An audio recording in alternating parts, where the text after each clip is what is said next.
pintuan mo. Kataligos na na pag-aalis. Mga alis na rin ako. Ang yabang nito. Alam mo mga alis ko. Mga alis ko sa kausa, wala din naman magbayad. Bakit ngayon ako di nag-ambag? Okay na ka ba nag-ambag ngayon? Wait!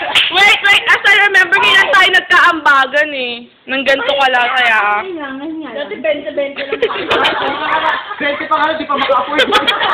Parang pabili na! Pamasahe lang namin ni Silk yung kayo na papuntang Lotus eh. Pag naman ako, tinataon ko kung may pera ko nun eh. Hindi talaga ayoko may pera. Hindi ka ba nagka-pera? Ganon. Ayoko na. Wait na napapagod ako. Ano ba? Nanawagan kayo. Hindi, ganito. Manawagan ka na lang, Kat. Manawagan ka sa mga magulang. Naiuwi na ako. Tunay kong magulay na. Nay, ikaw na ba yung nakakita? Ano nga pala sa mga ano mo dyan? Nay! Nay! Wow! Ang corny, ang corny. Balik tayo kay Kachin. Gusto mo nag-a-appeal. Kapli mo ang manika. Hindi ka naman kukulam. Mga karabali ka. Voodoo doll ba?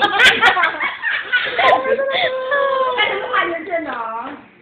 Wawa naman si Kat. Kawawa naman. Kawawa dyan. Minsan na nga lang kita tapos teka lang, dito ka mag-speak mo na kayo. Kasi, alam niyo, naawa na ako kay Kat eh. Kat, kahit ganyan ka. Bayad ka.